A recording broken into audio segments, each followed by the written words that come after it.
Crested Butte, Colorado. Late summer, 1885. Abigail Hawthorne stood on the steps leading down from the train. Competing odors immediately came over her. The fresh evergreen breeze from the Rocky Mountains fought with the mechanical odor of the train, and the two mingled with the smoky haze that emanated from the small town. It was home to only a few hundred people, but it supplied 1,000 or more miners in the county. She adjusted the bust on her dress and tucked the small pillow she was sitting on under her arm. Fortunately, her dress was not the full-bust Victorian style that were common in the East. Otherwise, the train ride would have been unbearable. Lowering her gaze, she saw her 3 traveling companions looking down at her. 2 of them looked very peculiar compared to the townspeople. The first was a short, thin, balding man, very well dressed and wearing glasses. Edmund Horace was a lawyer from Denver who had been her father's attorney for the past few years. What bothered Abby was that he rarely smiled, and when he did, goosebumps ran down her spine. They, and most men, were overshadowed by the man they called Swede. Jonas Swanson was a man-mountain. He was nearly 2 heads taller than Mr. Horace and 3 times as big in the chest. Abby wondered how he could find suspenders big enough to pull on all that muscle and keep the suspenders on. The third man she would have recognized in any crowd. Even though he was dressed the same as most people in town, Abby knew she would recognize his gait and manner of speaking anywhere. He was a handsome man with black curly hair and a black beard. His big blue eyes and outgoing personality made him stand out. Besides, he had been Abigail's husband, Thomas Hawthorne, for 5 years now. "Stay close," her husband warned as he helped her downstairs. "This is no place for a lady." "You should know," she thought, holding back the bitter comment. She knew it was in his blood. It had been his life for over a decade before he came home. She looked into his eyes and saw the excitement he tried to hide. A year ago, that look would have made her heart beat faster, but now it was a reminder that she'd given up on him. Like a moth to a flame or Icarus to the sun, she sighed softly. "Mrs. Hawthorne," Horace interjected, "please stay close to us. Unfortunately, in these parts, an attractive woman is rarer than the gold and silver these men seek." "Thank you, Mr. Horace. Both my husband and the Swede are packed in iron, and I know the Swede has a gun as well. I feel quite protected, but I will be careful and stay close." Horace nodded and turned to the Swede. "You take our things, and I'll go look for this Bachman and his transportation." The big man hummed and nodded. The Swede rarely spoke. Abby had always assumed it was because he didn't speak English well, however. He seemed to understand it perfectly. Abby looked at her husband and saw that his smile was partially hidden in his beard. His eyes were looking around the city as if he was searching for something. "Do you really miss it?"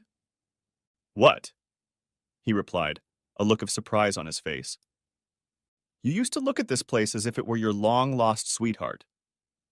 "Well, that's a bit dramatic, but yes, I do miss this place from time to time." "So you're planning on leaving again?" she hissed. "Damn it, woman. Save your poison for someone else. Yes, I miss it, but I'm still here, aren't I? I'm still married to you and living on the ranch." "Look, Abby," he sighed. "I know this trip has you in over your head. I can't wait to meet him face to face either." Abby took a deep breath and calmed down. She knew her husband was right. She had been on edge for the past 4 months as everything seemed to be falling apart. Now she was about to face her ex-husband, and it promised to be a nightmare. "I'm so sorry, Thomas. You're right. This trip is frustrating. Things haven't been right since Sarah ran away last May. Now we have to face Jeremiah again, and it brings back a lot of bad memories. You know that meeting has to happen. As for Sarah, I already told you I didn't do what she says I did. She's still angry about her father, but I'm sorry she ran away." "I know," Abby replied. "She never forgave us for getting married. You were drinking heavily at the time." "Damn it, Abby. Not here and not now," he bellowed at her. Abby turned away and looked around the small mining town. She forced herself not to think about the last few months. She remembered better times. She had moved to the Colorado Territory with her father, Henry Thompson, when she was only 6 years old. They left Pennsylvania a few months after her mother died. It was 1860, just a few years before the Great War between the states began. They came to Colorado a few years after the Pikes Peak or Boost Gold Rush. Her father did not seek gold, but sought wealth of a different kind. He bought a ranch that was one of three that occupied a small valley on the southeast slope of Pikes Peak. This valley could become very valuable if a railroad were ever built through it. Their ranch adjoined two others located in the valley, Old Man Wilson's and Hawthorne's ranch. Old Man Wilson lived up to his name and seemed to be at odds with just about everyone. The Hawthornes were heaven sent. With so few other children in the neighborhood, she was lucky to have two children close in age as neighbors. Abigail immediately became friends with the two Hawthorne brothers, Thomas and Jeremiah. She was the same age as Jeremiah, and Thomas was a couple years older. All three grew up and became inseparable. Abby smiled as she remembered how they would play together for hours after they finished their chores. Even then, the brothers were polar opposites. When they played, Jeremiah was always the lawman and Thomas the outlaw. She, on the other hand, always played the role of the sufferer or princess. Funny how I was drawn to wanderers back then, she chided herself. I caught him, and he's a fool. I shouldn't be surprised if he's restless now. They had lived on the ranch only a few years when the war broke out. It didn't affect Colorado much, but it affected the Hawthornes. Mr. Hawthorne left his wife and two little boys and went to war when Thomas and Jeremiah were only 11 and 9 years old. He was gone for only 2 years, but when he returned, he was a changed man. Abby remembered him boisterous and full of laughter, but he came home mangled and broken. He lost his right arm and was partially blind in his right eye. He had also lost his spirit. Abby could count on the fingers of one hand the number of times she heard him laugh after he came home. Her father said he had died in the war, but his body just hadn't laid down yet. His condition was a heavy burden on the family. Mrs. Hawthorne cared for him, but everyone knew she wasn't very interested in the ranch, so Thomas and Jeremiah ran it under her father's care. Abigail's dream was to stay in the valley and start a family, and it seems that Jeremiah dreamed of that too. Thomas had other dreams, and ranch life didn't interest him. His temperament and desire for adventure matched the spirit of a vagabond. She loved both Thomas and Jeremiah then. Jeremiah was her castle, her knight in shining armor, and Thomas was her pirate who stole her heart. Like most dreams, reality shattered her when soon Thomas left to seek his fortune in search of gold and silver in the Rocky Mountains. It broke her heart, but made it easier to choose. Jeremiah was her future. She and Jeremiah married. The only unpleasant moment in those early years was after Sarah was born. The labor was difficult, but her daughter was born healthy. Unfortunately, after that, Abby was unable to carry another child for longer than a few months. Abby was heartbroken, but Jeremiah was a pillar of support for her. His love and attention covered her, and her love for him grew. But it wasn't strong enough, was it? She thought to herself. Henry Thompson, too, was busy at this time. A small village had sprung up at the mouth of the valley. It was not large, with only about 50 people living in it, but it had all that was needed for a town. It had a store, a church, a blacksmith store, and a boarding house with a tiny saloon attached to the back. Abby knew her father owned a stake in almost all of these establishments. No wonder the town was called Thompsonville. She and Jeremiah had been married just over 6 years when Mr. Hawthorne quietly passed away. Not surprisingly, Mrs. Hawthorne decided to go to San Francisco and settle with her sister. Jeremiah told Abby that his father had left the ranch to him and Thomas on the condition that they take care of their mother. A year later, in 1877, the Denver and Rio Grande Railroad and the Atchison, Topeka and Santa Fe Railroad engaged in a war over access rights.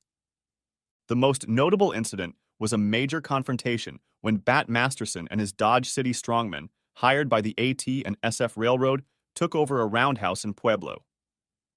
Eventually, a man from the D and RG Railroad bribed them to leave. During those few years, there were rumors of burned homesteads and people being driven off their land. Fear reigned in the valley. It was then that her father brought a Swede to the ranch. Despite the Swede's presence, the war on the railroad affected the valley. One night, the Wilson Ranch burned down. His grandson and his new wife had come to the ranch months earlier to help. Old Man Wilson died in the fire, and his grandson was badly burned. Not a week later, the grandson and his wife left, but not before selling the ranch to Henry Thompson. Her father said they did it because the grandson wouldn't be able to recover, and they wanted to keep him away from the railroad at least temporarily. Jeremiah always questioned the details of those events, and the relationship between her father and her husband soured dramatically. This greatly aggravated her marriage, and she felt like she was constantly defending her father to Jeremiah. As the railroad wars continued, Abby's marriage began to slowly deteriorate. They quarreled more and more often, and there were fewer and fewer nights when they didn't go to bed angry with each other. She knew they had both failed each other. She had stubbornly rejected all his advances, and he had given up trying, giving in to frustration and anger. A while later, Jeremiah told her that he had to check on something and would be gone for a few days. When she asked him about it, he said he just wanted to make sure of something. He left 2 days later. The next day, the nightmare began at the Hawthorne Ranch. It was 2 months before Abby was able to meet Jeremiah. Taking a deep breath, Abby closed her eyes and remembered one of the worst days of her life. Next chapter, Thompsonville, Colorado, spring 1880. Jeremiah drove cautiously up to the ranch. He knew things were not right. The last 2 months had not brought him satisfaction. First, he had gone to Leadville to check on his father's investments. Once safe, he traveled to Denver to find out when Henry Thompson laid claim to the Wilson Ranch. Something wasn't right. The dates he'd given Abby didn't match the way things had actually happened. He went to the law firm Henry used and asked a few questions. He was told he needed to talk to Mr. Horace, who should be back in a couple of hours. He went into the saloon across the street to wait. Not 30 minutes later, the man accused him of insulting his family and hit him. A few minutes later, both he and the man ended up in the Denver City Jail. He was tried and convicted despite his statement that he had never seen the man before that day. 30 days later, he was given another 30 days for reasons unknown. After his release, he went to the lawyer's office again, but was told that Mr. Horace was out of town. He was also told that the documents he was looking for were missing. The man speculated that Mr. Horace might have them for some reason. He realized the strangeness of it all when he got to Thompsonville. He walked into a small saloon and found that Pedro and Maria Mendez were gone. The new owner served him and disappeared. A few minutes later, he reappeared and informed Jeremiah that he was no longer welcome. Surprised and annoyed, Jeremiah left and headed home. When he reached the ranch, there was a welcoming party waiting for him. Abby was there along with her father. Besides them, a Swede and a small, well-dressed man were there. To his surprise, Jeremiah noticed that Thomas was with them as well. Jeremiah quickly got off his horse and approached the group. "Tom," said Jeremiah, smiling, "when did you get back?" "About 6 weeks ago," Thomas replied coldly. Jeremiah was surprised at his brother's reaction, but quickly turned his attention to his wife. As he approached her, he reached out to enclose her in his arms, but instead, he felt her hand slap his face. "You bastard!" screamed Abby.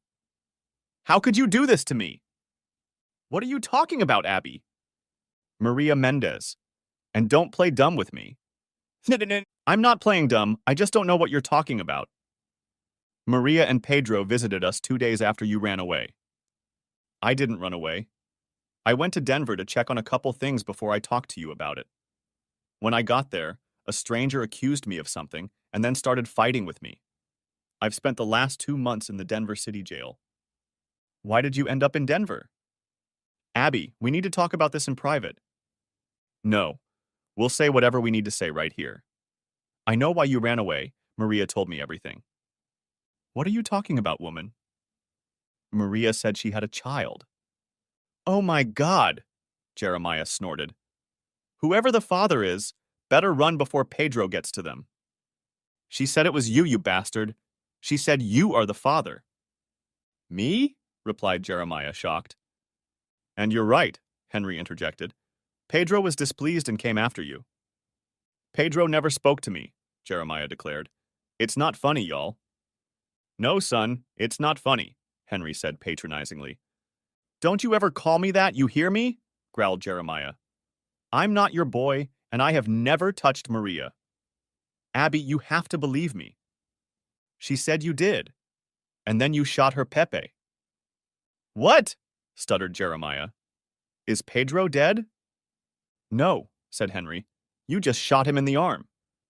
I didn't shoot Pedro, and I certainly didn't sleep with Maria. That's not what they're saying, Henry continued, and that's not what they told the Colorado Springs sheriff. That's a lie. Where are they? I'll get to the truth of it. They've already gone, cried Abby with tears in her eyes. Yes, replied Henry calmly. They left shortly after talking to the sheriff. I think they were headed for Santa Fe or further south. What? They just picked up and abandoned their boarding house and saloon? No, I bought it back from them so they'd have the money to start over somewhere else. It stinks, Henry. It smells like someone's trying to set me up. Jeremiah turned to his wife. Abby, you can't believe. Jeremiah's heart sank when he saw her in the arms of Thomas, who was comforting her. The expression on his face was replaced with anger and deep sadness. No, he moaned. Abby, please tell me you're not. Thomas, why are you holding my wife? She was in pain, Jeremiah. After what you did, she was in pain. I didn't do anything, replied Jeremiah sharply, the anger beginning to return. So you came back just in time to fly in and take my place? Is that what you're telling me, dear brother? How long have you been sleeping in my bed? Thomas answered nothing and pulled Abby tighter against him. You son of a bitch, growled Jeremiah and headed toward Thomas. Unfortunately, he was so focused on the pair that he didn't notice the giant shadow moving towards him. The Swede hit him once, but it was more than enough to knock Jeremiah out. When he came to, he was lying on the floor inside the room. He struggled to get up and leaned against the wall to keep his balance. In front of him sat Henry and a small, well-dressed man. Swede stood next to them, followed by Abby and Thomas. Where's Sarah? He wheezed. She's back at my ranch, Henry answered calmly. We didn't think she needed to see that travesty. Ashamed of yourself, Henry? You should be ashamed of yourself. I'm sorry, Jeremiah, but that sounds very hypocritical coming from a man who impregnated a girl and then shot her father. I didn't do anything like that. They said you did. Jeremiah looked around the room for anyone who might believe him and found no one. Regardless of your denials, Henry continued, there are some things you should know. The sheriff in Colorado Springs has issued a warrant for your arrest. Mr. Horace and I have persuaded him not to turn it over just yet. Mr. Horace? Yes, Mr. Horace is my attorney from Denver. I have mentioned him before. He's the one I was looking for in Denver. They said you had the documents I was looking for, the one about Henry's purchase of land on Old Man Wilson's ranch. Why were you looking for that particular one? Inquired Henry. Because the date you say Wilson's grandson sold you the land doesn't match up with when it was supposedly written. If my calculations are correct, those documents were written before Old Man Wilson died in the fire. That means you're lying about what you know about it. That's absurd, pouted Henry. I had nothing to do with it. Mr. Hawthorne, I assure you that you are mistaken, added Mr. Horace. So where are these documents? Your office said you had them. They were wrong too. I don't have them. That's all nonsense, interposed Henry. Just the attempts of a guilty man to vilify others in order to lessen the gravity of his own actions. Boy, you ought to know that I'm the one preventing the warrant from being issued. Now, unless you want to become a criminal, I suggest you listen carefully. Mr. Horace has some papers for you to sign. They will transfer your part of the ranch to Thomas. In exchange for that, no warrant will ever be issued. Your wife and daughter will be taken care of for the rest of their lives. My wife is a cheating whore, and my traitorous brother is taking care of her. Abby gasped and clung to Thomas. Jeremiah took a step toward the couple, but the Swede stood in front of him. "Sit down! Don't make me hurt you!" the giant growled. Jeremiah looked into the faces of his accusers. He realized he had lost. Spending time in the Colorado Springs jail was useless. Henry would find witnesses to lie against him, and Thomas would still get his share of the ranch. Fortunately, his father had foreseen the potential problems associated with the ranch. It was a small victory, considering what Jeremiah had lost. There was no choice but to back down. He agreed to their terms and asked to say goodbye to Sarah before leaving. They refused. They told her that he had run away a month ago. That day, Jeremiah Hawthorne left the valley a defeated man. Next chapter. Crested Butte, Colorado. Late summer, 1885. Abby, remembering that terrible day, brushed a small tear from her eye. Jeremiah had seemed so sincere in his denial of his actions, but the evidence against him showed otherwise. She herself was worried about her actions at the time. "Did I give up on our marriage too soon?" she asked herself. "What if Jeremiah was telling the truth and didn't run away? Then I really was an adulteress." After meeting Maria, Abby was at loose ends. The first few days she couldn't get through without heavy sobbing. It was 2 weeks after that meeting when Thomas returned. She wished she could say she hadn't run into his arms, but she knew she had. She found comfort in them, protection from the storm that was tearing her world apart. 2 weeks after his arrival, he tracked her down. He had shared a bed with her ever since. When Jeremiah returned, he realized she was different and now belonged to Thomas. 3 months after the confrontation with Jeremiah, Thomas and Sarah's wedding took place. Sarah was beyond happy. She couldn't believe that her father could have done what he was accused of. She was only 10 years old at the time. She was young and naive. Naive? She was just a girl. What was my excuse? Why didn't I stand with Jeremiah then? Why had I chosen my father and then Thomas over my husband? These were the questions she had been battling over for the past few years. They were questions to which she had no answers. Sarah aside, the years that followed were relatively quiet. Her marriage to Thomas had not been easy. Thomas had become increasingly emotionally reserved. When he learned of his mother's death 3 years ago, he simply brushed off all feelings. Abby realized that he hadn't seen her in over 15 years, but hoped he wouldn't be so callous about it. As Thomas continued to hide his feelings, Abby grew more and more distant from her husband. Adding to the lack of intimacy was Abby's creeping suspicion that Thomas was unfaithful. She feared this was happening during Thomas's monthly visits to Colorado Springs. Several times she had confronted him, and each time he had denied it. Unfortunately, she had no proof. Now his wanderlust was starting to show again. She sensed he resented being stuck at the ranch, and his drinking was getting worse. 4 months ago, it had all exploded. Sarah had always resented Thomas for trying to take her father's place. It seemed that her anger at him never subsided. And one night when Abby was at her father's ranch, he did just that. Sarah claimed it went beyond that. According to her, he had touched her. Thomas flatly denied it. Sarah didn't know what to do. She didn't know who to believe, her daughter or her husband. Abby was confused. Henry intervened. He reprimanded Sarah for trying to stir up a hornet's nest in the midst of their negotiations with the railroad. He didn't think Thomas should have punished her the way he did, but he thought Sarah had misunderstood what had happened. Sarah was crushed and ran off to her room. Abby tried to comfort her, but Sarah would not allow her to do so, as she sided with Thomas and her father. Much to Abby's dismay, she allowed Sarah to be left alone. 2 weeks later, Sarah ran away. They searched for her for days and even reported seeing her in Colorado Springs. That's where they lost her from. Abby cried for days while Thomas tried to comfort her. Even now, Abby sometimes fell asleep at night thinking about her daughter.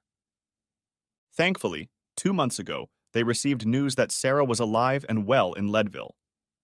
The finding was unexpected, as the man who found her was not actually looking for her, but for Jeremiah. A few months earlier, Henry had discovered that Thomas did not own a controlling interest in the Hawthorne Ranch. It seems that Mr. Hawthorne had used the 51% stake in the ranch to obtain a loan to buy a small business in Leadville. The profits from this business were used to provide for Mrs. Hawthorne after his death.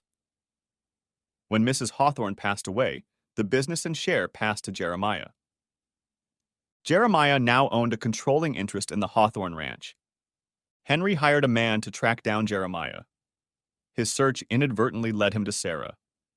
She lived and worked as a maid for a wealthy widow named Wilcox in Leadville.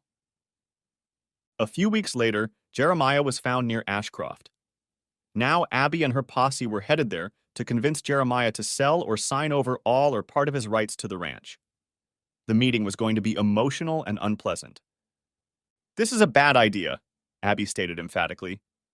"What?" replied Thomas. "I said it's a very bad idea." "We don't have much choice." "Mrs. Hawthorne," Horace added, "we must do everything we can to convince your ex-husband to sign over at least a small portion of your ranch. The deal your father is working on with the railroad requires full access through the valley." "I understand that, Mr. Horace, but I don't know how we can do it. If Jeremiah still believes we've betrayed him and set him up, there's little we can offer him." "Not true. Besides the hefty sum of money I'm carrying, we have a few other incentives." "Surely you don't think an apology from Thomas or me will convince him?" "No, not in itself," Horace explained. "However, that and a good sum of money and perhaps some ownership of many of Thompsonville's businesses should help to ease the hostility. We will offer that the old warrant for his arrest is gone forever. In addition, we will offer information on Sarah's whereabouts. That way, he can be reunited with her. I think that will help seal the deal." "I'm not so sure, Mr. Horace," she thought to herself. The look of pain and betrayal on his face that day? That look had haunted her for years. It screamed his innocence in the face of the evidence of his guilt. She was so hurt by his betrayal that it tore at her heart. Even though their marriage was in dire straits, she loved Jeremiah.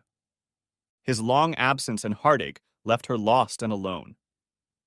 When Thomas returned, she immediately threw herself into his arms. He had been there for her in her most difficult moment. Abby's reverie was broken by a loud voice as she approached. It was a tall man with a huge smile. "Yes, sir. We'll have you to Ashcroft in no time." The man stopped in front of the group. "Well, is everyone ready?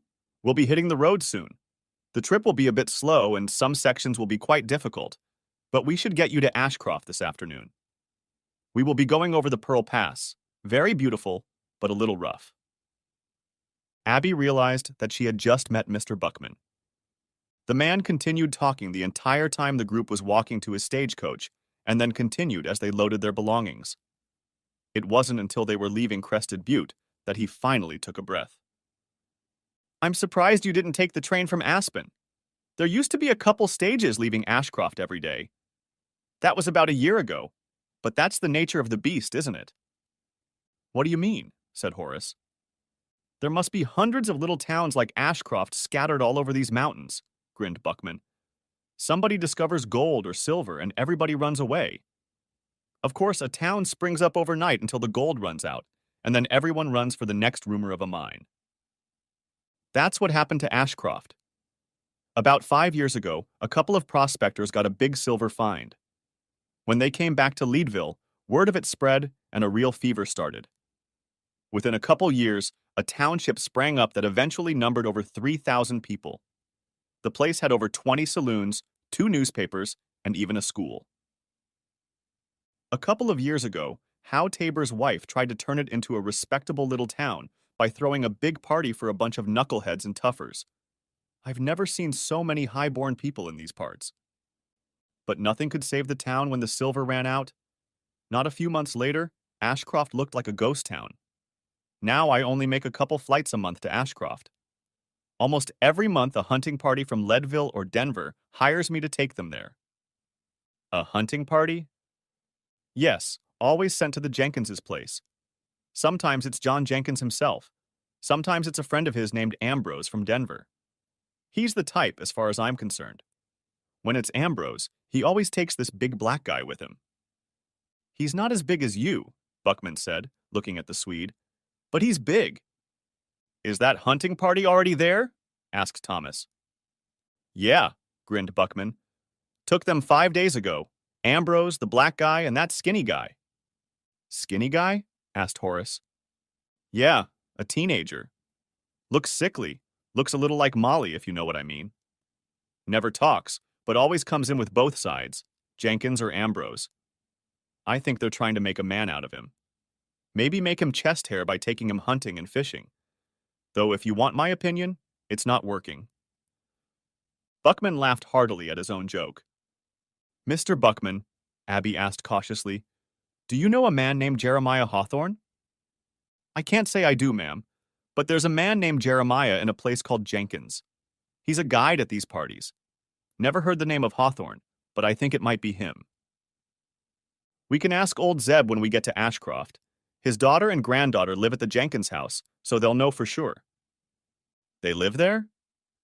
Yes, Desiree, Zeb's daughter, used to help him run the View Hotel. She's a real beauty, tall as the Amazons and mean as a rattlesnake.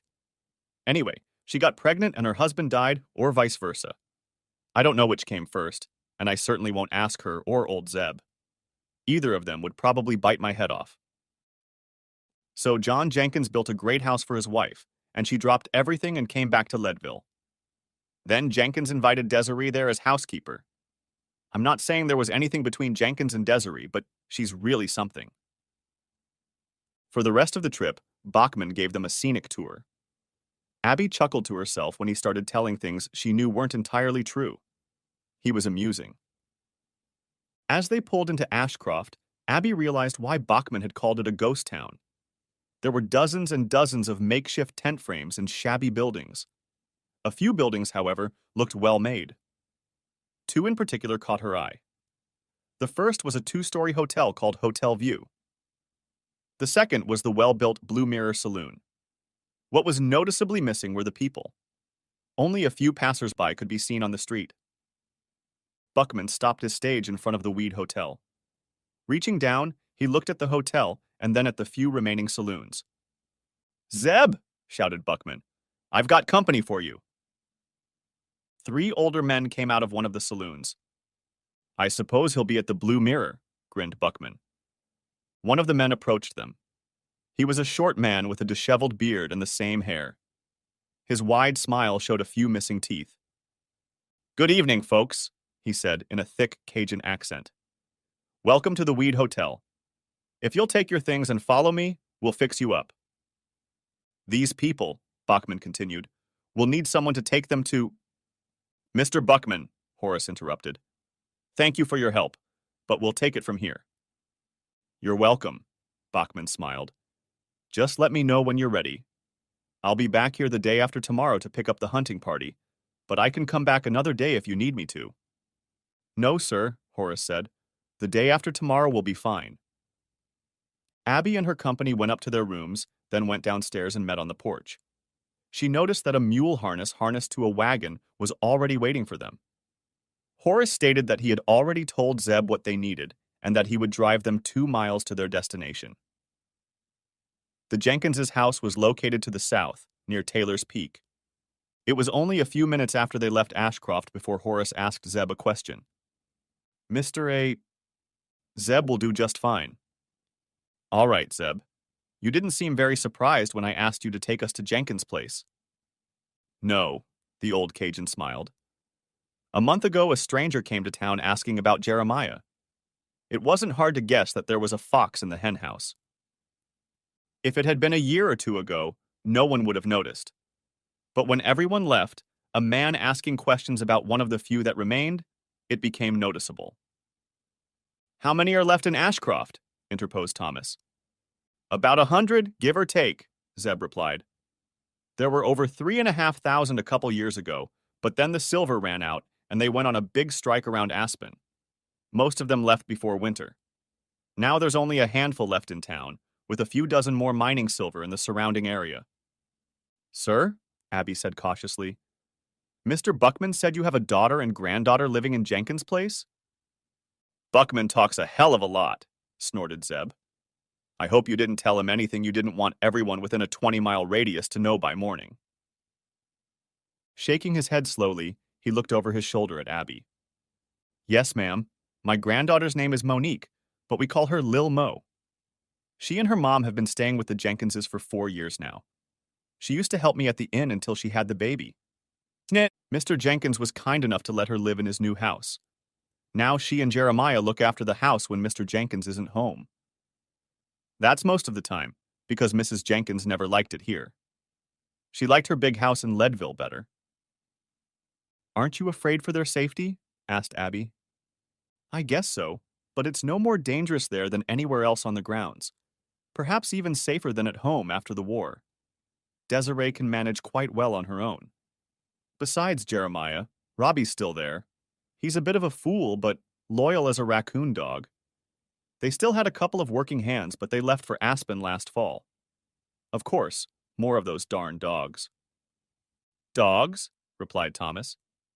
Yeah, a few years ago, Mr. Jenkins came across 3 abandoned puppies. Turned out they were part wolf cubs. They were cautious as hell, but they made damn good watchdogs.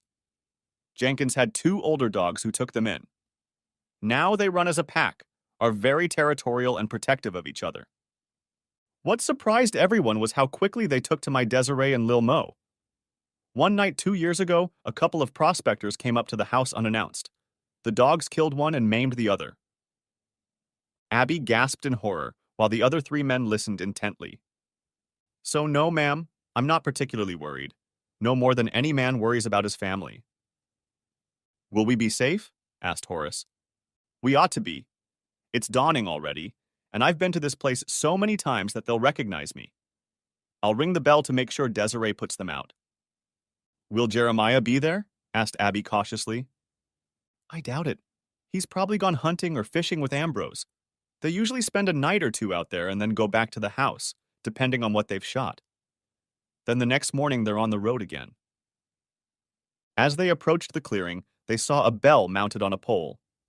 Zeb got off the wagon, walked over to it, and rang it. He had barely had time to climb back into the wagon when they heard dogs barking and a woman's voice shouting commands. A moment later, another bell rang, which rang twice. Zeb steered the wagon across the clearing. On the hill, they saw a large 2-story house, behind which was a small tavern and barn. That'll be Jenkins's place, Zeb announced. Riding slowly up to the split fence, Zeb jumped down and untied the mules. Before he could say anything to his passengers, there was a hoarse squeal. Pappy! A dark-haired girl screamed, running up to them. Zeb laughed, picking her up in his arms, and she squealed again. It's Lil Mo. She's not very tall, but we're hoping. Pappy, Mommy says I'm going to grow up. Speaking of your mommy, Zeb said, smiling. Where is she? Right here, replied a smiling young woman standing on the porch. Waiting for your old hide to bring a bag of curls into the house. She was tall, nearly 6 feet, and quite beautiful, though oddly dressed. She had a swarthy face, indicating her Cajun ancestry. She had her long black curls gathered into a simple ponytail, and was dressed in a simple dress. She was also wearing a pair of pants tucked into the front of the dress. Her gentle smile faded as she looked at Abby and her company. What can I do for you? We're here to see Jeremiah Hawthorne, Horace stated. Is he here? And who is asking for you? My name is Edmund Horace, and we have a business proposition for him. And there are 4 of you to ask? She asked, scrutinizing the Swede. No, ma'am, Horace continued. This is Mr. Hawthorne's brother and ex-wife. They're here to talk to Jeremiah and heal old wounds. Mr. Swanson is here for our protection, since I'm bringing a decent amount of money with me. Desiree nodded. Fair enough. I'll send Robbie to fetch him. He went with a hunting party to Taylor Pass yesterday. Robbie. A tall, burly man in his early 20s ran up to them. It was obvious that he could be described as touched or slow. One eye was slightly lined, and he carried one arm oddly. On his face shone a perpetual smile that was infectious. It shone even brighter when he turned to Desiree. Yes, Miss Ray? Go get Jeremiah. He took them to Taylor's Pass. Yes, ma'am, Robbie grinned. And Robbie, make sure they hear you coming. I don't want them shooting you by mistake. No. Robbie took off quickly, but the others could hear him cackling as he ran.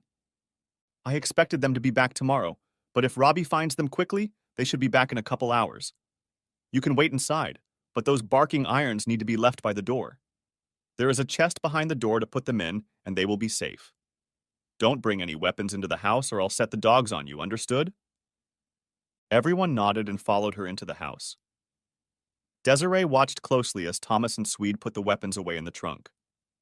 As soon as Abby entered the house, she immediately recoiled back. The house was large and posh, but the furnishings were ordinary and practical. The place looked more like a hunting lodge than a house.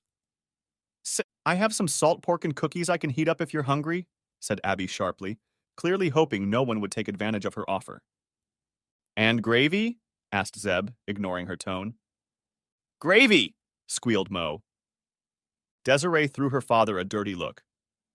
Fine! Desiree snorted. Pappy, take them into the living room. I'll go and get started. Is that jug still hiding behind the rocking chair? Grinned Zeb. Desiree hummed and turned to go back into the kitchen. Can I help? Asked Abby softly. I don't need to. Me neither. I want to help, screamed Mo, trying to break free from her grandfather's embrace. Desiree sighed, looking at her daughter. Okay, I guess I need the help now.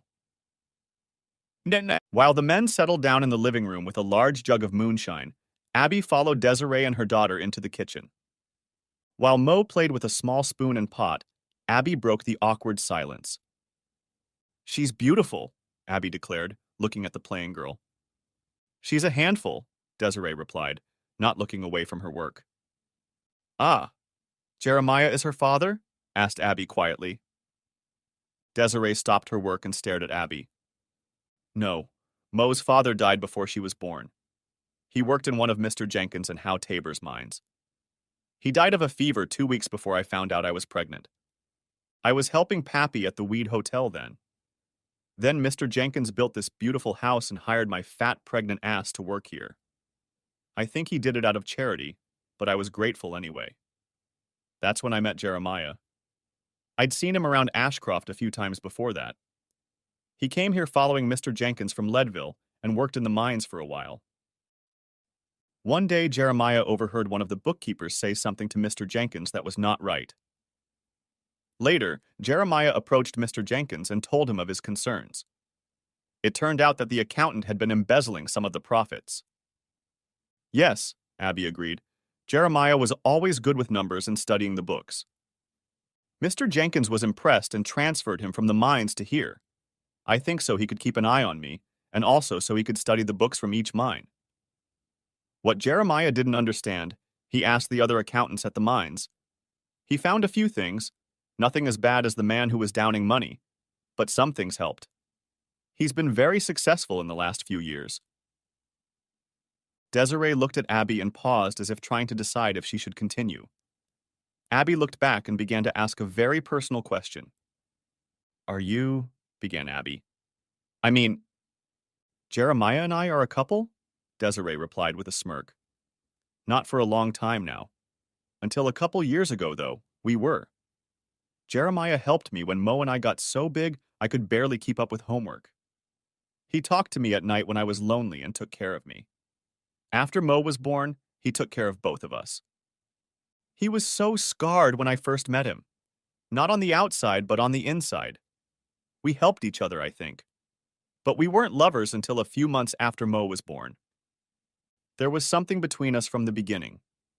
We didn't give each other moon kisses, but there was some love. He's a damn good man, but we weren't going to spend the rest of our lives together. Still, I spent many nights in his bed, and I doubt he had any complaints. Then Mrs. Tabor's big party happened, and in a couple of months everything changed. And then what happened? Asked Abby softly. Why did everything change? Jeremiah met someone. Desiree stammered. Well, special. Who? Asked Abby, and immediately realized she had gone too far. Desiree's eyes flashed and her body tensed. The expression on her face turned cold and dangerous. "What's it to you?" she snapped back. "You threw him out like he was a piss bucket." "I didn't," Abby began. "Don't lie to me, bitch," growled Desiree. "I know who you are. When I first met him, he was like a man who lived each day praying that it would be his last. It wasn't until Mo was born that I started to see life in his eyes again. So don't pretend you care about him. I know what you and those bastards sitting there did to him, and it almost killed him." "I did what?" retorted Abby loudly, her own anger building. "What about what he did to me?" "What did he do to you?" "He cheated on me and got a girl pregnant." "Says who?" "The girl he cheated with said so." "What if she wasn't telling the truth?" "Why would she lie?"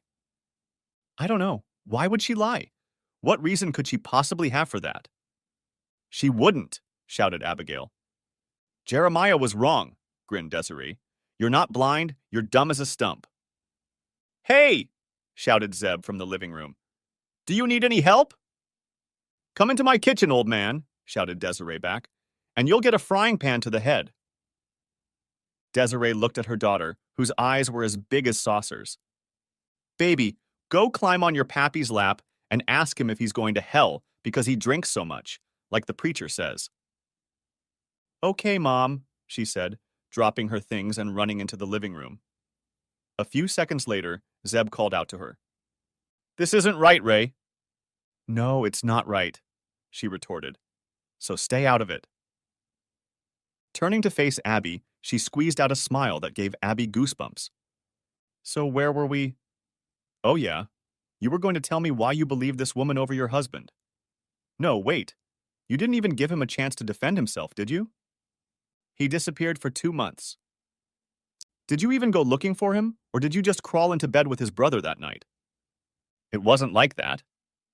"Well, you better get your story straight and come up with a damn good explanation for Jeremiah when he gets back. Because otherwise, he's going to kick you all off this property, no matter how big that Viking is." Abby took a deep breath and swallowed her answer. They needed to keep their conversation with Jeremiah as calm as possible for as long as possible. If this was what was in store for them, confronting Jeremiah was going to be horrible.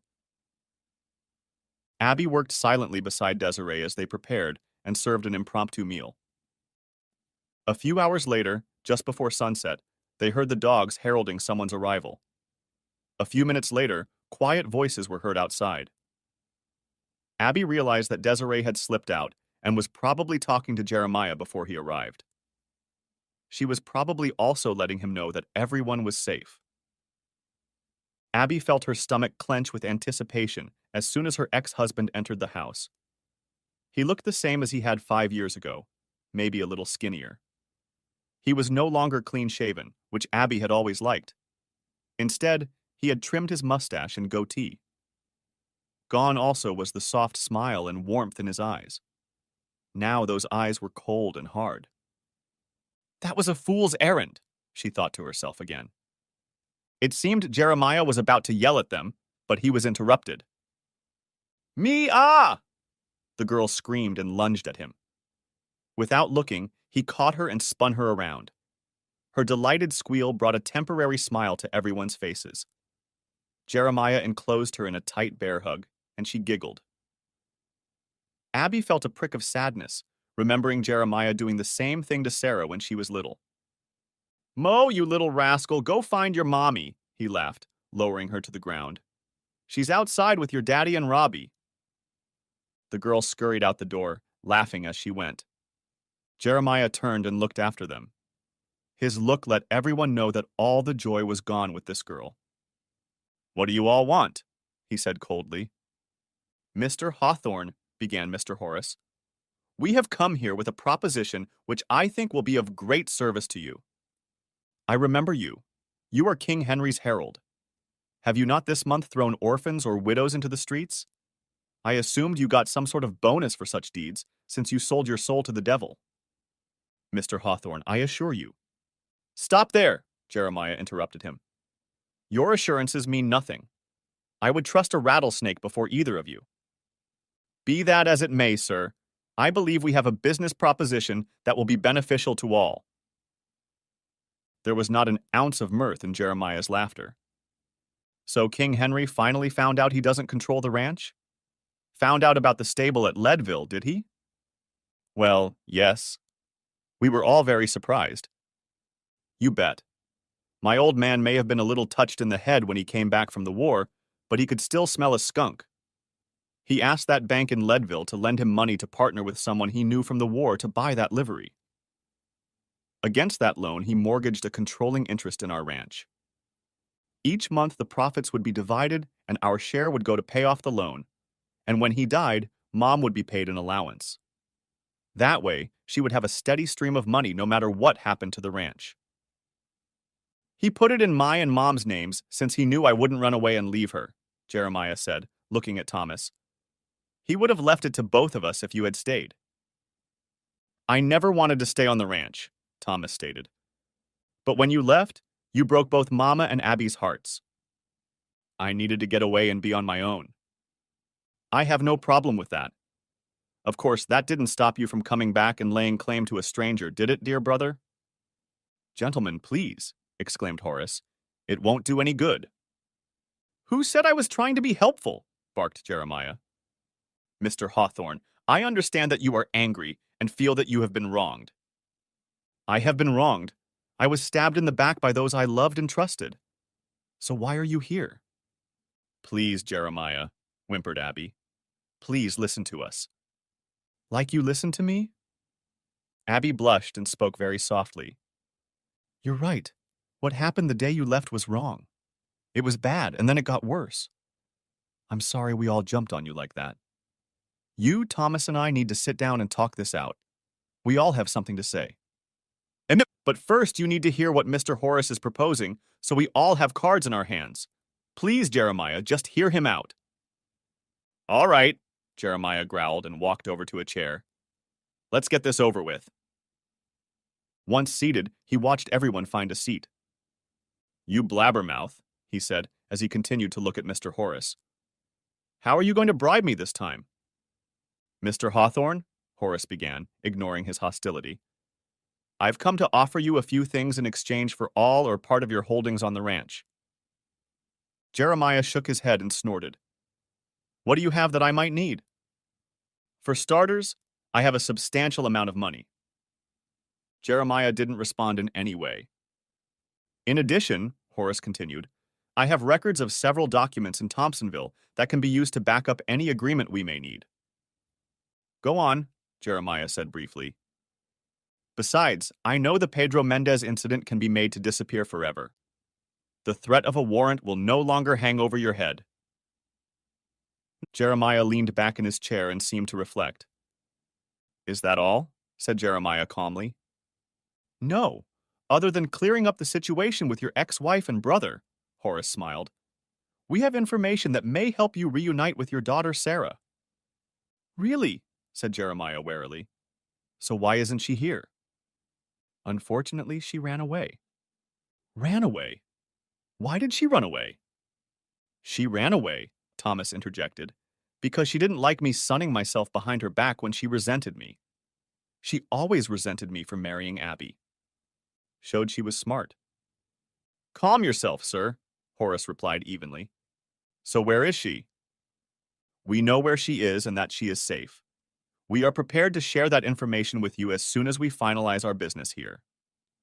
Mr. Hawthorne, Horace continued in a slightly condescending voice, it is obvious that you have no interest in returning to the valley. Why not sever all remaining ties with a place that brings you no joy? Surely we can come to some agreement that will suit both parties. You are right about one thing, Jeremiah said, as he looked at Thomas and Abby.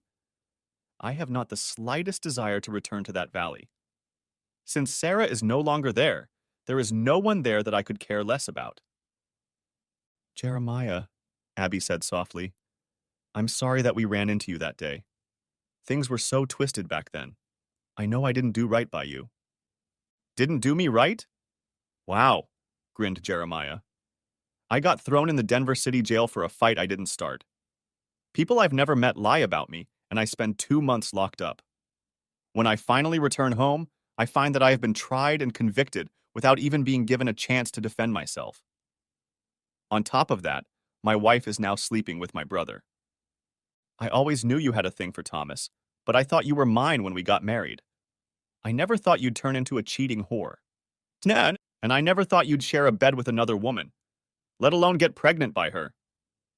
Still can't believe me, huh? Said Jeremiah, shaking his head. Still can't believe that I've been set up and that King Henry is behind this? No, he wouldn't do that. I heard that Pedro and Maria's official testimony was recorded in Denver. Not only that, but they swore that their story was very different from what they told you. Mr. Hawthorne, began Horace.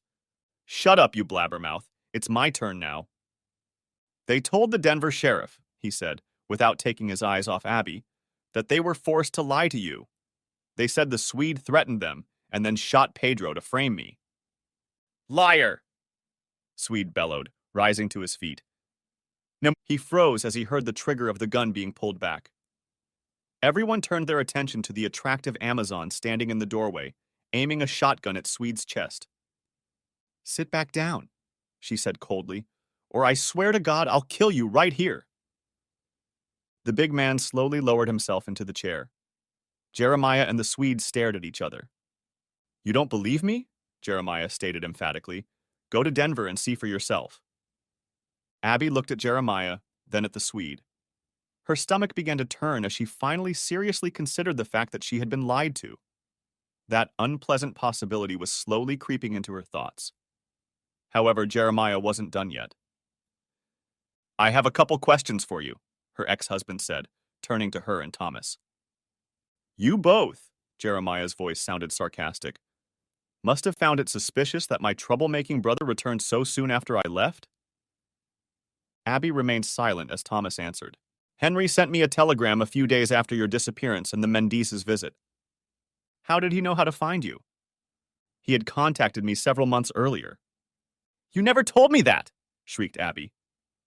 Thomas looked at her innocently. What was there to tell? Your father sent me a letter asking me to come home. He hoped I could help him convince Jeremiah to pool our resources and offer a deal to the railroad. I didn't want to go back until I learned of the trouble Jeremiah was in. Brother, I'm sorry things turned out this way for you, but I didn't come back to take your place. When I arrived, you were already gone, and Abby was alone and suffering. I stayed for her. So Henry sent someone to find you before he sent you the letter? Asked Jeremiah calmly when Thomas nodded. And then Henry sent someone to find me here in Ashcroft? Thomas nodded again. Then why was he able to find you, Thomas, after 10 years of searching, and me after 5 years of absence, but couldn't find me sitting in a damned Denver jail for 2 months now? Surely you've both been looking for me, haven't you? Surely Mr. Mouthpiece knew I'd contacted his Denver office. It wouldn't have been that hard to ask someone from the sheriff's office about me, would it? Neither Abby nor Thomas could continue to look him in the eye. Guilt was written all over their faces. Truth be told, Jeremiah continued, neither of you cared if I came back. I was already guilty and condemned even without a trial. You all had already cheated me. You stabbed the man you said you loved in the back, your own relative. So you can all take back your pathetic apologies and burn in hell. Jeremiah stood before them, hesitant to meet their gaze. His face was contorted with pain, and his nostrils flared like a bull preparing to attack. After a few moments of awkward silence, Jeremiah turned to Mr. Horace. So here's my answer, Harold. Mr. Hawthorne, began Horace again. You have nothing that I need. I don't trust you enough to believe you really know where my daughter is, and there isn't so much gold in these mountains for you to bribe me with. Go back to your master and tell him it will be a cold day in hell before he ever gets his hands on my family's ranch. It's dark outside now, so I won't kick you out of here, but in the morning I want you out. Abigail, you can stay in one of the rooms in the ranch house. Zeb, you and Robbie sleep here too. Those 3 can spread out in the cabin. Those barking irons will stay in the trunk until you leave, understood? Almost everyone nodded as Jeremiah went to the door and called out to Robbie. Everyone heard him run up to the house. Robbie, I'll leave at dawn and meet up with Ambrose and the others. Could you see to it that my horse is ready? Of course, Jeremiah. Jeremiah turned to the group. You have a few minutes before Robbie lets the dogs go for the night, so I wouldn't waste any time here. Those barking irons will stay in the trunk until you leave. Careful not to wander around here in the dark. Dogs are quite dangerous at night. I'm a little tired. If you will allow me, I will go to bed. With these words, the group slowly dispersed. Soon, everyone could already hear the barking of dogs watching the neighborhood. Next chapter. Jeremiah sat down on his horse. The sun had just set, and he knew that some places in Taylor's Pass were still in darkness. One had to be careful. Some of the cliffs there were very steep. Slowly looking back at Robbie, he nodded. Is he gone? Robbie nodded and grinned. Sometime during the night, probably before I let the dogs out. Jeremiah nodded in agreement. Robbie, let the dogs out and keep your eyes open. Keep an eye on Ray and Mo. I hope to see you tonight, and if not, tomorrow morning. Sure thing, Jeremiah, Robbie nodded. Jeremiah sighed, walking slowly outside. His skin was covered in goosebumps and his heart raced. He knew that Horace wasn't going to give up that easily. What he, or more likely King Henry, would do next kept him in suspense. Nevertheless, things had come to a head, and stopping it would be like stopping a landslide. As he rode, he smiled as he heard Robbie yelling at the dogs. If anyone was asleep, it wasn't now. He knew he would have to be careful as there would be a difficult trail ahead. The parts of the road that were sunlit were breathtakingly beautiful, and those that remained in the shadows could be dangerous. Taking a deep breath, he tried to clear his thoughts. Meeting Abby and Thomas had reopened old wounds. Past feelings of anger and bitterness tried to rise to the surface. He forced himself to focus and keep his guard up. At the Jenkins house, everyone gathered for breakfast. Ray was serving biscuits and gravy, much to Mo's delight. Where's the Swede? Asked Abby to Thomas. Asked Abby to Thomas. Asked Abby to Thomas. I don't know. He slept in the barn last night. In the barn? Yeah, he has a terrible snore. Sounded like a train, so he agreed to spend the night in the barn. He's probably still in there. Abby turned and was taken aback by what she saw in Desiree's eyes. She was frightened. Next chapter. Jeremiah slowly descended on his horse into a small, shadowy ravine. His eyes had not yet had time to adjust when he heard the click of a rifle trigger being pulled. He jumped off his horse and rushed away from that sound just as the ravine exploded with the sound of gunfire. The dogs heralded someone's approach. Everyone began to come out onto the porch. Before going out, Thomas went to the trunk and pulled out his gun, which he had put there when they first arrived. When he went outside, everyone saw a lone horse with two riders slowly approaching the house. Jeremiah and Zeb got off their horses, and Jeremiah said something briefly to Robbie. Robbie got back on his horse and rode quickly toward Taylor's Pass. As Jeremiah and Zeb started walking toward them, Abby noticed the fury on her ex-husband's face. She noticed that he kept his hand on his gun as they approached. She felt Thomas begin to slowly back away from her. Without warning, Jeremiah pulled out his gun and aimed directly at Thomas. You reach for it, you son of a bitch, Jeremiah growled, and I'll blow your head off whether it's related or not. Now throw that barking iron on the porch and be careful. And you, Jeremiah growled at Horace, you better not hide in those fancy clothes. I assure you. Nonsense. Zeb, search him.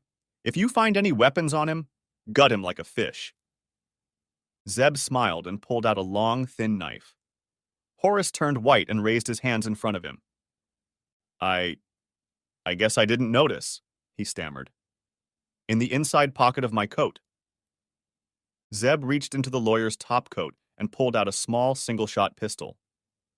Mr. Hawthorne, Horace began, before Jeremiah interrupted him. If you say I assure you again, I'll shoot you. You're lucky you didn't try to get that thing, or you'd be deader than that bastard Swede. What? Gasped Abby. That bastard tried to set me up in the Taylor Pass area. He snuck up behind me and jumped me, but old Zeb put him down. He He's dead? Said Horace, clearly shaken. Where's the body? At the bottom of an old abandoned mine, Jeremiah smiled. I hope he keeps Tommy Knockers company. Are you sure he's dead? Asked Thomas. Sure as I'm standing here, Zeb grinned gloatingly. I put a hole in his back. You shot him in the back? He was going to shoot your brother in the back. I just shot him first. I feel safer now, Jeremiah said, then looked at Abby and frowned. Ray, search her, he said, pointing at Abby. Make sure she's not hiding anything. Jeremiah! Abby shrieked in surprise. I would never! You can't believe that! Why should I believe you? There was no reply, only an awkward silence. Take her inside, Ray. When both women were gone, Thomas cleared his throat. Do you really think Abby is armed? I don't think I trust either of you. Doesn't it bother you if Abby has a gun? Said Thomas mockingly, nodding toward the house. Both Jeremiah and Zeb snorted. Thomas, Jeremiah said coldly, a pretty girl like Ray out here among all these wolves, both human and animal? I'd put her up against any of you, except maybe the Swede. Well, maybe him too, since he's worm fodder. As if on cue, both women reappeared. Nothing much, Desiree smirked. At least, nothing special.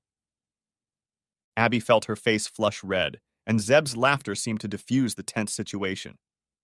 The next 2 hours were filled with accusations and denials. Abby and the others denied knowledge, and Jeremiah called them liars. Finally, both groups reached an exhausting stalemate when Robbie's voice was heard in the distance, heralding his return. Slowly, everyone began to come out of the house to meet the returning man. Abby was surprised to see Robbie at the head of a foursome consisting of 2 men, a white man and a black man, and 2 teenagers, a skinny young man and a girl. Even though the girl was dressed in typically male attire, Abby recognized her immediately. It was her daughter, Sarah. Thank God she's safe, she breathed a sigh of relief, and immediately had an epiphany. So that's how he knew so much. Of course she would have told him her side of the story, and he would have believed her. Her gaze slowly settled on the men as they dismounted from their horses. The older white man had a disheveled beard, and he held himself very confidently. He was obviously Ambrose and the leader of the group. Next to him stood a large black man. Buckman was right. He was not as tall as the Swede, but just as muscular. His big, bushy beard was as black as midnight, and his wide, toothy smile was like a crescent moon on a starless night. A young fellow named Sam got off his horse, and Abby immediately realized why Bachman had called him Molly. There were definitely a few girlish features in him. She guessed he was probably a sickly young man. His clothes were baggy and didn't fit him well, and his hairless face was mostly hidden by a large hanging hat. To her surprise, he ran up to Jeremiah and threw himself into his arms. Even from where Abby stood, she could hear his soft sobs. Thought. Lost you. Died, Sam stammered as Jeremiah gently comforted him. Good afternoon, Ambrose's voice came through, drawing everyone's attention. My name is Ambrose, and this is Mr. Jacob, he said, pointing to his black-clad companion. And of course, you've already met Miss Sarah. She's already told us quite a bit about you. And this is Sam, he chuckled. The group turned and watched Sam kiss Jeremiah. The entire Hawthorne company stood in silent amazement. What's the matter, Mom? Sarah smirked. Nothing. I just didn't know, Abby stammered, looking at her daughter. I mean, I know there aren't many women here, but... Sarah burst out laughing and pointed at the couple again. Look again, Mom. Don't let the clothes fool you. Sam's hat fell to the ground, exposing the long blonde braid it had once concealed. Mom, let me introduce you to Sam, Sarah giggled. More like Samantha, she's Daddy's fiancée. Fiancée? Sarah nodded as the couple walked slowly, holding hands towards the group. Abby was struck by the expression on Sam's face. It was contorted, as if she had just smelled something very rotten. I know why you're all here, Sam grinned. I also know that one of you tried to kill my Jeremiah. Now I want you off my property. Your property? Asked Thomas. I'm sorry, Sarah interjected with a smile. I should have introduced her better. Miss Samantha Jenkins Wilcox. This is my mother and her husband. I want you gone before dark, declared Sam, and turning around, led Jeremiah away. The girl's got sand, hasn't she? Ambrose grinned. She dresses like that to avoid unnecessary attention. You know, the mine owner's daughter roaming the woods? Strange, but it makes a certain amount of sense, doesn't it? But we're not done yet, intervened Horace. The lady said, Jacob growled threateningly, that you had better leave before nightfall. I'd heed that warning if I were you, mister. Jacob's stare made Horace and Thomas realize that they were in immediate danger. The tension was diffused by Ambrose's strong voice. Snan! I'm sure there are many questions and things yet to be discussed. However, it seems that some time is needed to cool down. I would suggest that you return to the View Hotel. We'll clean up and cool down, then we'll have dinner and talk. Do you mind, Zeb? Do you think you can convince Widow Brown to cook something for the big feast this evening? I think she can probably do it, Zeb snorted. It's been a while since we've had such a large gathering at the hotel. We'll make sure you both are well compensated. Well, now that everyone's gone, we certainly won't turn down a dime. With those words, they all went back into the house, leaving Abby, Thomas, and Horace in place. Zeb told them that he would get the harness and take them into town. All the way they rode in silence. When they reached the inn, the trio gathered in one of the rooms. Abby was the first to speak. Is it true? She hissed to Thomas. Was it true what Jeremiah said? What exactly? Was it true what Jeremiah said about the Mendices? How would I know? Abigail, I wasn't even there when all this happened. And we don't even know if what Jeremiah said was true or just gossip, Horace said calmly. Besides, Horace added, even if there is some truth to it, it happened 5 years ago. It's already in the past.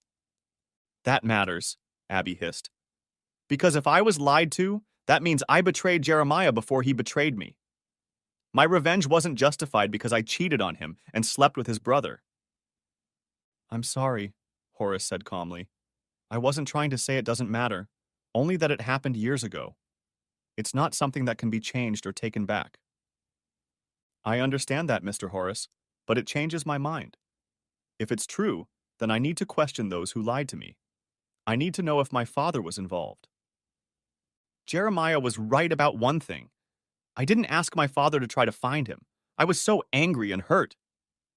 Abby, you can't blame yourself, began Thomas. Of course I can. I didn't believe him when he came back either. So who else can I blame? You, Thomas? You didn't try to find him either, did you? You're right. I didn't try. I had been gone so long that I didn't know if Jeremiah was capable of doing such things or not. So instead, I was trying to comfort and protect you. Abby turned and stared at the lawyer. Did my father know, Mr. Horace? What? Did you and my father know that Jeremiah was in a Denver prison? Yes, Horace sighed. We found out he was there. And you never told me. What was the use of it, Mrs. Hawthorne? The Mendices had already talked to you and left. The warrant for his arrest had already been postponed. And frankly, ma'am, you were already sharing a bed with Thomas. What good did it do us to tell you that? I don't know, Abby stammered as tears began to stream down her face. Maybe it would have changed the way I felt about him when he came home. Please, Mrs. Hawthorne. Just because you know this wouldn't have changed the outcome of our confrontation with Jeremiah. Everything has already been done. Now, Horace continued, we will have to recognize that we have little to offer your ex-husband to convince him to sell Henry a portion of the ranch. Now we're going to have to convince him to join us, to make him a partner. Good luck with that, Thomas grumbled. He sure hates us now. He thinks we sent the Swede to kill him. Yes, Horace sighed. I wish the Swede hadn't. I don't know what he was thinking. All three stood looking at each other in silence.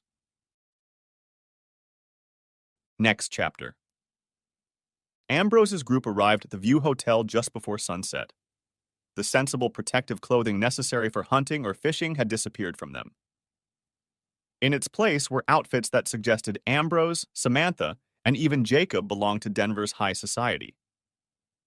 Sarah, Desiree, and Monique were dressed in the usual dresses of the time and looked like young ladies, which they were. Samantha entered the house under the arm of Jeremiah, who was still dressed in his usual attire but clean. Samantha's transformation, however, was remarkable. The effeminate, shy tomboy had been replaced by an attractive, slender woman who wasn't afraid to look anyone in the eye. She wore a stylish Victorian dress that emphasized her small advantages. Although Desiree and Abby could be described as more naturally beautiful, Samantha's presence demanded everyone's attention. "My goodness, Miss Jenkins," exclaimed Zeb. "Well, aren't you a beauty? I haven't seen you so dressed up since Miss Augusta Tabor's big party a couple of years ago." "It's been a long time, kind sir," Sam smiled and curtsied. "I haven't worn it since that night. It's been tucked away in the closet, but today is a special occasion." "Ah, yes, you are returning to Leadville, and Jeremiah will follow shortly." "Yes, but we will only be in Leadville until the wedding. Then we'll leave for Denver." "Well, I shall. So this is a real goodbye night, then?" Sam nodded. "Then I thought I'd add one more thing to it. After Jeremiah leaves, I'm taking Desiree and Lil Mo with me to Louisiana." "Really?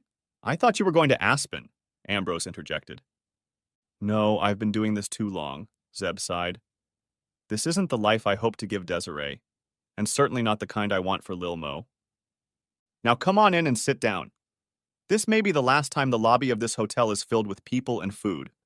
Widow Brown has outdone herself and made fried chicken with lots of stuff." "She sure is special," Jeremiah grinned. "Maybe she'd like Louisiana?" Desiree burst into laughter, and Zeb smiled widely. "Well," he said slowly, "I kind of already asked her. She's coming with us." "Along with Robbie," Desiree laughed. "Yeah," Zeb moaned. "And all those damn dogs. We'll look like damn settlers going the wrong way, east to Louisiana instead of west." Ambrose's company laughed and congratulated him. Soon everyone was seated. The tension that hung over the assembled people hardly interfered with their enjoyment of the fine food.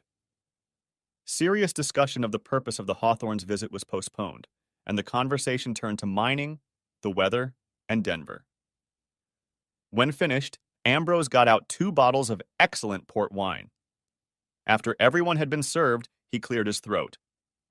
"I suppose we should get to the point of this little meeting," he began. "First of all, we never got to finish getting to know each other. Jeremiah and Sarah have already let us know who you are, but I must introduce myself. My name is Ambrose Whitebreck. Perhaps you've heard of my brother, Robert Whitebreck? He was treasurer of the Denver and Rio Grande Railroad when they had that little incident with Bat Masterson. Mrs. Hawthorne, I'm sure there are doubts about the veracity of the information Jeremiah shared with you yesterday. The Pinkertons I hired were very thorough. I know that the evidence in question has been notarized and is kept in a safe deposit box in Denver." "Mr. Whitebreck," Horace interrupted, his voice betraying his concern. "I hope you're not implying that—" "I'm not implying anything, Mr. Horace. I'm simply saying that we have notarized depositions from Pedro and Maria Mendez regarding the false accusations related to Jeremiah's warrant and his alleged indiscretion.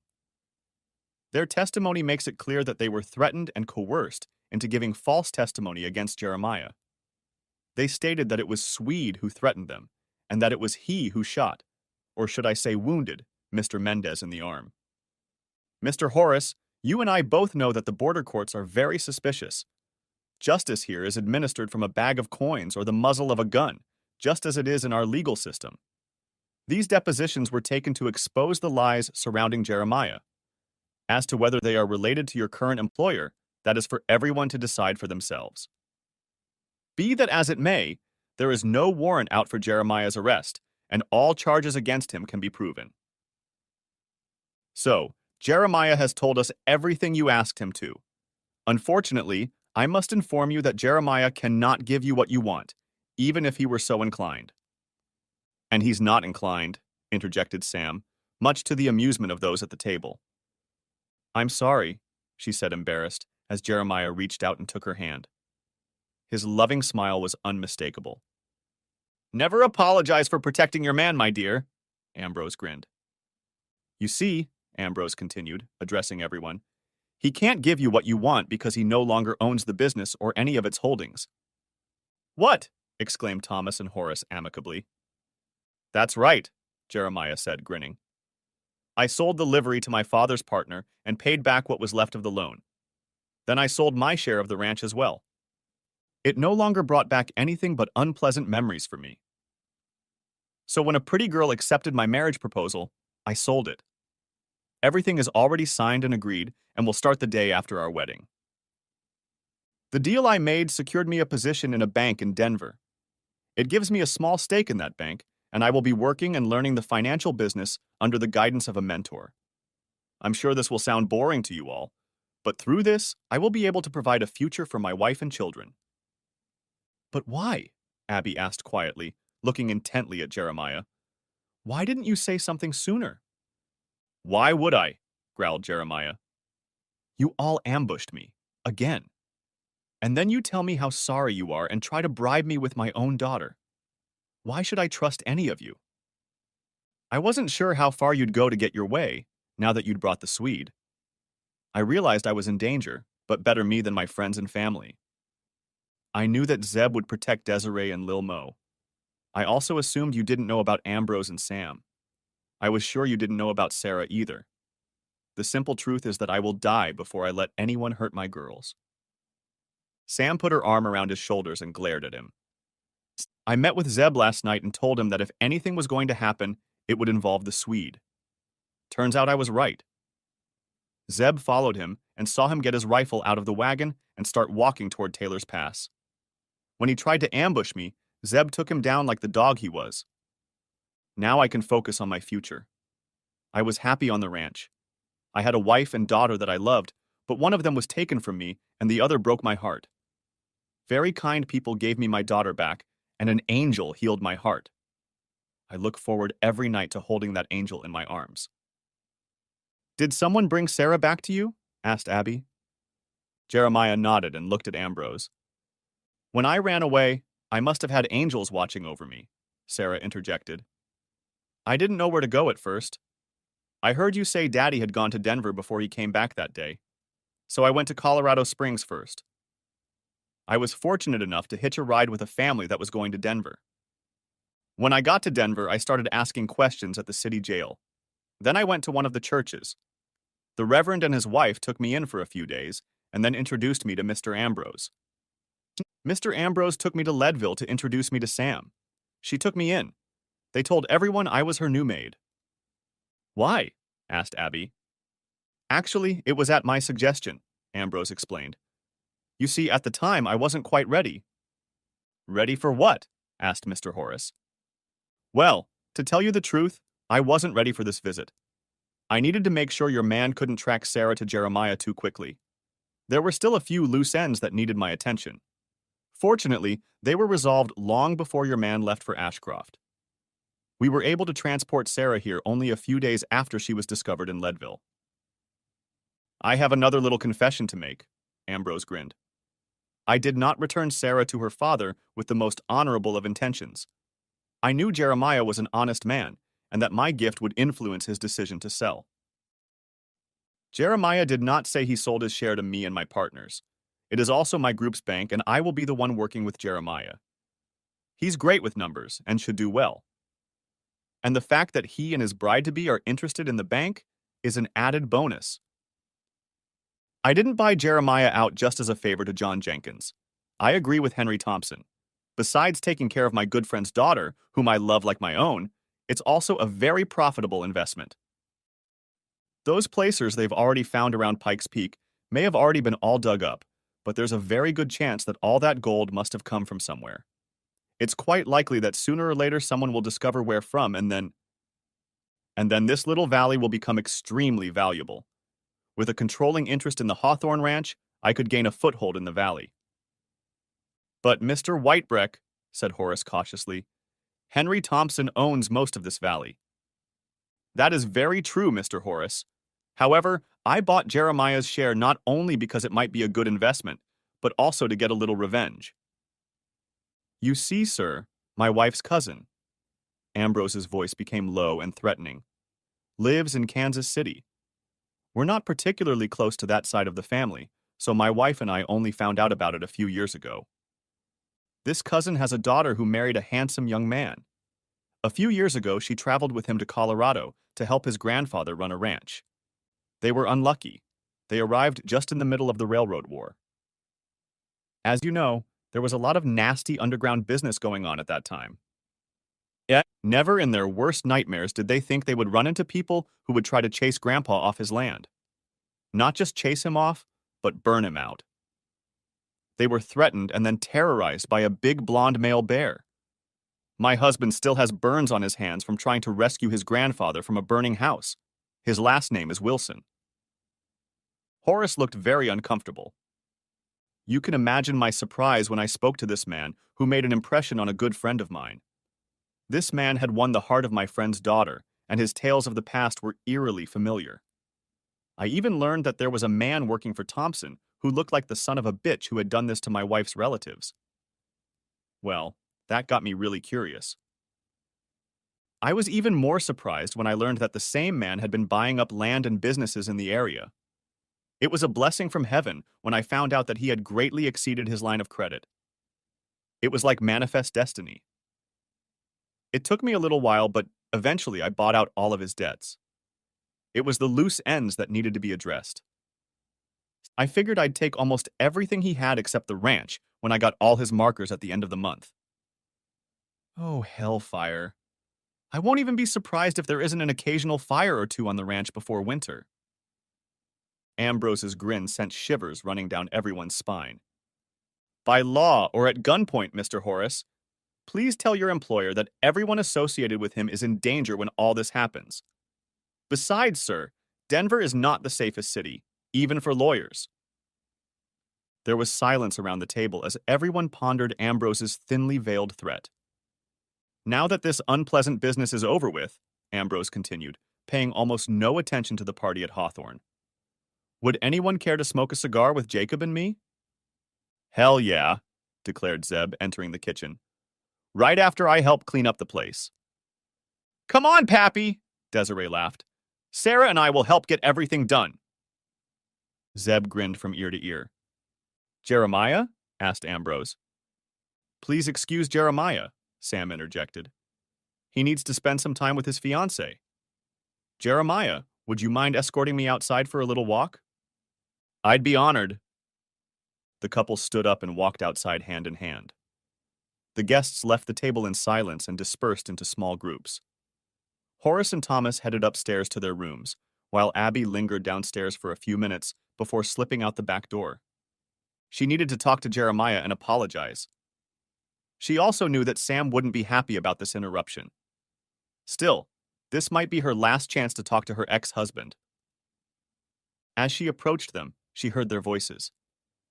I'm sorry, Jeremiah. I didn't mean to bother you like that. Shh, sweetheart. You're not a nuisance. It's just that I'm scared. I know what they say about me behind my back.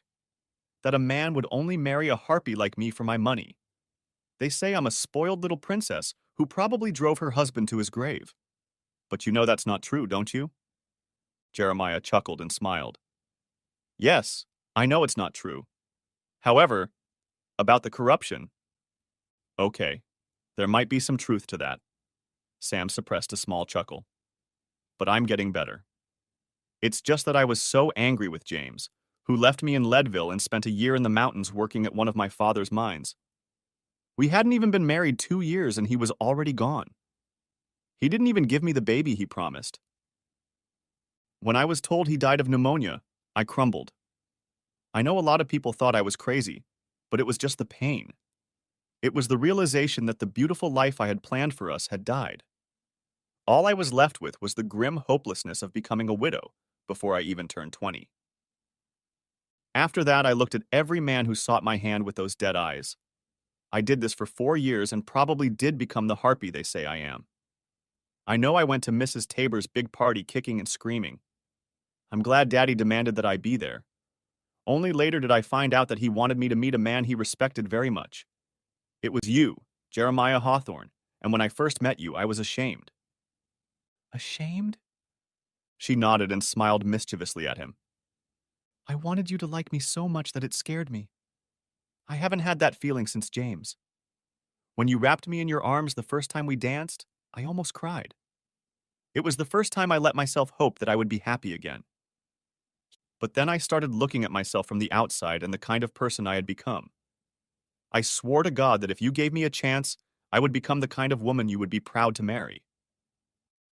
Samantha, I was always proud to be with you, even when you dressed like a man." Sam laughed and playfully slapped his arm. "It's been an honor to be around you," Jeremiah said grimly. "Sam, I love you.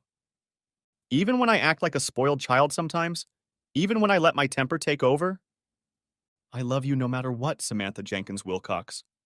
You tell me about how I changed your life, but you changed my life even more. You know how broken I was when you met me. What they did to me just killed me." "I know, sweetheart. That's why I'm so angry with them. How could you do that to someone you say you love? I'm sorry if I let my claws out a little." Jeremiah laughed softly. "No one can say they don't know how you feel." "Jeremiah, I'm sorry. I'm trying very hard." "Hush, beautiful. It's all right. It's nice when someone loves you enough to fight for you." Jeremiah's words sank deeply into Abby's heart. She tried, but couldn't quite suppress the sobs. "Who's there?" barked Sam. "I'm sorry. What do you want?" Sam was clearly starting to get upset until Jeremiah wrapped his arms around her and spoke softly. "It's okay, sweetheart," he said softly. "Let her say what she needs to say. She can't hurt us." Abby watched Sam melt into his arms. Her body seemed to relax, and Abby thought she even heard a quiet sigh. Abby fought the memory of how safe she had once felt in that embrace.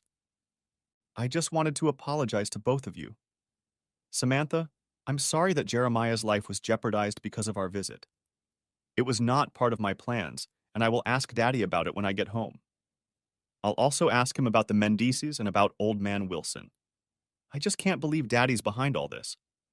But I promise you, Jeremiah, I will. I just can't believe Daddy is as evil as you think he is." "Maybe he's not evil," Jeremiah snorted. "Maybe he's just a damn carpetbagger. Feeds on the misfortune of others. Either way, I'm sure he'll regret what he's done someday. Whether you believe it or not, nothing's going to change, Abigail, but it could cost you dearly when his chickens come home." "Do you really think that Ambrose? Surely he wouldn't." "Yes, I believe he would do exactly what he said he would. Ambrose is a good man, but he has a dark side. If Swede had anything to do with what happened to Old Man Wilson and Ambrose's relatives, I have no doubt that Ambrose will do what he said he would. Abby, I don't hate you anymore, so I hope you don't get hurt. But I won't shed a tear if something bad happens to your father or Thomas. I know you don't want to believe it, but they took away all the good things in my life. Thomas took my wife and daughter from me, and King Henry tried to take the ranch away from my family. I hope they both meet the Swede in hell." "I guess I can understand that. But for the way I treated you, and for betraying you with Thomas, I am truly sorry. I know it doesn't mean much now, but I doubt we'll ever see each other again, and I just wanted you to know. I hope you'll ask Sarah to come visit me someday." "I don't think so. As long as Thomas and your father are around, I doubt she'll ever come." She nodded and brushed away a tear. "Goodbye, Jeremiah." She turned and walked back to the inn, knowing that she was in for some long, hard conversations with her father in the future. She also suspected that she would likely never see her ex-husband again. Next chapter. St. Louis, Missouri, spring 1905. Abigail Hawthorne walked slowly into the cottage. It had been a long winter, but spring brought hope. She prayed it would bring new life to her as well. It had been 19 years since they had moved to St. Louis. After they returned from Ashcroft, she talked to her father. He told her that he had secretly given the Swede a share of the expected profits. Henry said that the Swede had acted on his own accord when he had threatened the Mendez and when he had tried to kill Jeremiah. He swore to her that he hadn't initiated those actions, but admitted that he'd taken advantage of them after they'd occurred. Abby wasn't entirely convinced of this, but shortly after their conversation, several events occurred that limited her options. First, Edmund Horace had returned to Denver. A week later, he left town. No one knew where he had gone except for his last statement, east, where things were more civilized. Thomas then gave up and sold the rest of the ranch to Ambrose. Thomas then left to take up prospecting in the west again. Abby watched his departure with dismay, realizing that after the ranch was sold and everyone was gone, her father was all she had left. She found out about Thomas a few years later when she received a telegraph letter from him. The telegram was from San Francisco, saying they had found gold in the Klondike and he was sailing for Alaska. She never heard from him again. Ambrose Whitebreck turned out to be a man of his word. It took a little longer than expected, but by the spring of 1886, her father had sold off almost everything to cover his debts. He managed to sell the ranch at a small profit, although one of the barns burned to the ground just before Christmas. It was enough to buy a small cottage and a small store. Henry Thompson left Colorado a very embittered man. He became even more depressed and discouraged in 1891 when major gold mining began in the Cripple Creek and Victor areas. To serve these areas, the railroad built a branch line that ran through their old valley. Ambrose Whitebreck and his investors became even richer. The long years that passed were difficult at times. Abby and Henry worked at the store until Henry became too ill. In the last year, she sold it to take care of him. In December, he died, and now she was alone. She was lonely, but partly by choice. She had had several suitors over the years, but she had never considered leaving her father. The suitors she liked the most were the same ones her father disliked the most. Now that she was in her 50s, she was alone. She walked over to her bed and sat down. The silence in the cottage was almost overwhelming. She reached for a small, ornate jewelry box that stood next to the bed. Opening it, she pulled out two items very dear to her: a letter and a telegraph. The first was a letter she had received from Sarah 4 years ago. The second was the telegram she had received the day before. It was a reply to a telegram sent a month earlier. She slowly unfolded the letter and began to read the words she already knew by heart. Dear Mother, I am writing to you to fulfill a promise I made to a very dear man. He thought it would be good for me and those I love to write down my thoughts and feelings and send them to you. He said that whether you receive this letter or not, it would be good for me to write and say whatever needs to be said. I won't tell you that I welcomed his request. I think he knows what he is talking about, for he is a doctor. I also know that he loves me deeply and cares only for me. In truth, I would do almost anything for Dr. Harold Thornton, my husband. I think I should get to the point. Mom, I forgive you. I forgive you for not believing me and not defending me afterwards. I won't say I fully understand why you did that, but if it makes you feel better, I forgive you. I hope you understand why I ran away. After I told you what Uncle Thomas did, none of you believed me. It was like what happened to Daddy. Nobody believed him either. I felt unprotected, so I needed to find someone to take care of me. It was a miracle that I found Dad so quickly. It was an even bigger miracle that I found Harold a few years after Daddy and Sam were married. A few months ago, I got a letter from Desiree. It was the woman with the little girl you met at the Jenkins near Ashcroft. She wrote that she and everyone were doing well and that she had remarried. Little Mo is growing up to be a real beauty, and her daddy is already threatening to skin some of the local boys if they get too persistent. Zeb and Widow Brown are still unmarried, but they are always together and will be for the rest of their lives. It was Desiree's letter that gave Harold the idea of writing to you. As I said, I am now married to a doctor. You have 2 grandchildren, a boy, John Ambrose, and a girl, Samantha Desiree. We moved here to Santa Fe about 10 years ago with Dad, Sam, and my half-sisters. Dad is the president of one of the banks in Ambrose. He and Sam have 3 cute blonde-haired devils. Of course, that's not entirely true. All 3 of my stepsisters are pretty cute for the most part, but they've all gotten Sam's personality. It's funny watching them around Daddy. Each one of them thinks she's got him wrapped around her finger. It's even funnier when Sam shoos them away, sits on Daddy's lap, and lets them know that Daddy is hers and will always be hers. I swear I laugh every time I see all three girls stick out their bottom lips and pout. I once asked Daddy if he ever gets tired of the constant turmoil of having four girls in the house. He just smiled, hugged me, and said that he missed spending 5 years with me, so this is just heaven. He also said he couldn't ask for more. He had a wife who loved him as much as he loved her, 4 wonderful daughters, a grandson and granddaughter who are hanging on the moon. We have nice homes, food on the table, and good health. We even have a doctor in the family. He says we are very blessed. I can't argue with that. Before I go, I must let you know that you are welcome to come and visit us. I can't say that Grandpa or Uncle Thomas would be pleased, but you are. Even Sam said she'd be on her best behavior if you came. She's changed a lot over the years. She's much happier now. She says it's because of Daddy, and while I'm sure that's true, she loves her 3 girls very much. It is time for me to end this letter. I have fulfilled my husband's wish by writing this letter, and I think I will be working on his other wish soon. Harold is hinting that we will have another baby. If you ever decide to come, just telegraph your arrival date and we will pick you up at the train station. Best wishes from your daughter, Sarah. Abby wiped away her tears, folded the tattered letter again, and put it back in the box. Slowly, she unfolded the telegram. She would wait until Henry had passed away and the cottage had been tended before answering it. She contacted Sarah and asked if the offer to come and visit was still on. The day before, Sarah replied, I look forward to meeting you.